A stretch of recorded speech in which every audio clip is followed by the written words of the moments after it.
It's a dawning of a new day. With drumming, dancing, playing at the Chamwendo Children's Home, an orphanage run by Another Life International.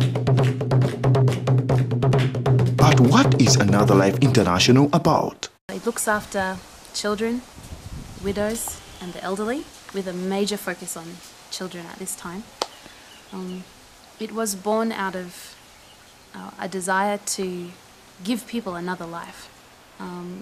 John 10:10 says, "I came that they may have life and have life more abundantly," and that's the premise of the organization. And we work to see people equipped and empowered and raised up so that they can have a better life than the one they were born into. You may wonder, how did they know about these children? These are the children of Chamwendo Children's Home. We have around 30 children that we take care of.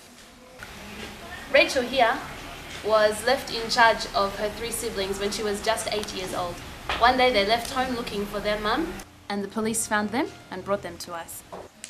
Elizabeth was only 5 years old when she was raped because of the neighborhood she was living in. Paul was 5 years old and living with his grandmother, but his grandmother used to send him to look after the cattle. Walking without shoes for long distances, not eating any food, his feet were blistered, he could barely even walk, and carrying large jerrycans of water on his head. When they found him in the village, they brought them to us. I came to know the children first in 2008 when I came to Uganda on my first trip. That was before I was married. And my husband had some children that he was taking care of, not as many as we have now, but there were some children that he was taking care of, and I met them. And then as I returned to Australia, I decided to keep helping those children through the wages that I was earning as a teacher. So I would send some support, and that would help with feeding and schooling and clothing and all of those different things. This is our home. We call it Chamwendo Children's Home. It basically has 5 bedrooms, the main house, and then it has a quarter where the aunties and the older boys sleep. It has like 5 rooms where they sleep. Come, let me show you. This is the first 2 rooms. They're occupied by the university students. Mugabo and Benjamin, they stay here, and Chipumbi. And this room, that's where another older boy who trains our kids in dance and drama, that's where he stays. One of the aunties stays here in this room, and another auntie stays in the main house. This is where they bathe from, and they use this toilet. The facility is not really big. That's why actually we are thinking about moving and have a bigger space. The pit latrines are not flashy. Irrespective of all the hardships, it is a home away from home. As you can see, we are lacking a professional football pitch. And we believe the new place where we are taking the kids, they will have a bigger playground, and they'll be able to enjoy their football. Basically, this is our kitchen. This is where we cook food from. We cook the beans first, and then we remove, and then we cook posho and other foods. So posho is the main food, and beans. Beans has a lot of protein, and posho has lots of carbohydrates. So at the end of the day, they get a little bit of protein and carbohydrates. Another Life International has worked so hard to establish this children's home, and one of the benefits of being there to see the process happen is we now have the first boy that started with us is studying education at university. I'm privileged that I have now a chance that I'm at the university. At first I never thought I would get a chance to join a school. We met him when he was hopeless. He didn't have school fees. He didn't know the future. He approached us and begged us to help him.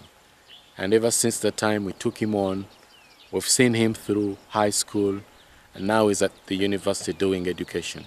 We have another young man who is about to study welding. We have 2 boys who've studied vocational education in mechanics and graduated. Thank God that I'm with Pastor Adams, so he managed to become my parent with a guardian, with Miss Risha. So I'm privileged that I'm one of the best beneficiaries of this organization. Propelled by these achievements, they have embarked on a permanent children's home project about 50 kilometers away in Luwero district. With over 10 acres of land bought, they have embarked on several projects, including construction. We've started a school. At the moment it's a shelter. We're going to improve from there.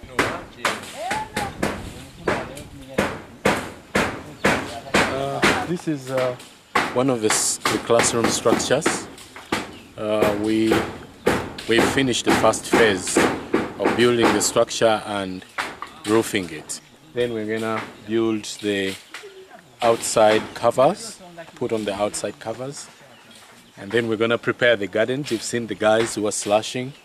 We're gonna prepare the gardens, plant some good grass that is favorable to the kids. And yeah, this classroom too will need desks. We have started a local church. The children are involved in being part of a dance troupe as a ministry within that church. We have farming projects where the children are helping to grow food, but also other members of the community are helping to grow food. And among the many projects we have this Pigally project that work as a small income generating project. One pig can cost like close to $100 when it's raised, and it doesn't take much to raise them. Here people eat and love pork. We want to increase this because they grow faster and their reproduction rate is high. And imagine, each pig is bringing in close to $100, so that works and that helps us. So we want to build proper structures for these pigs.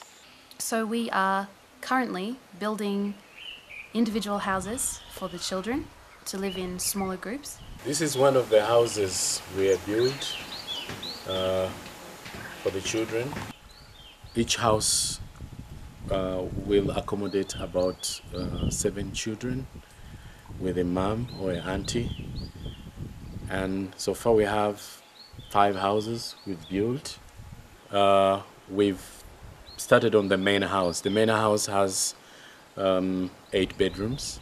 One side for boys, 4 bedrooms, and a small lounge, and a side for the girls, 4 bedrooms, and the main lounge where the kids can sit, read, and eat from that area.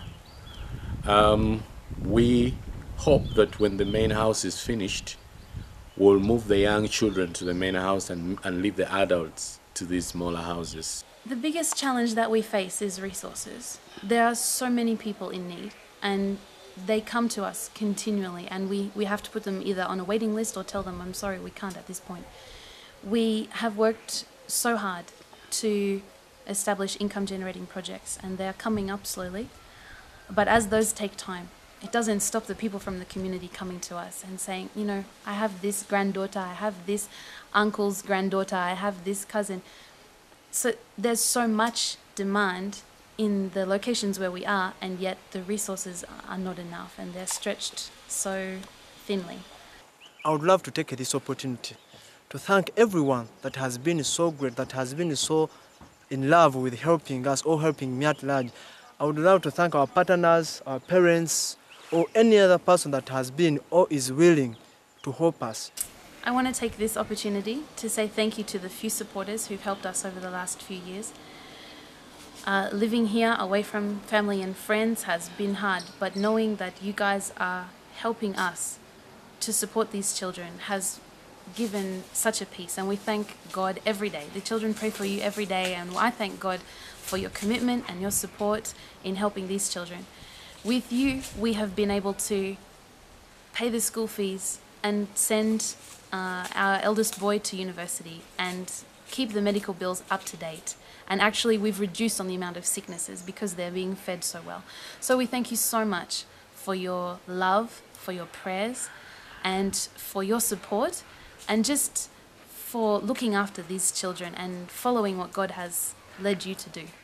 For more information about Chamwendo Children's Home, contact Another Life International at the following address.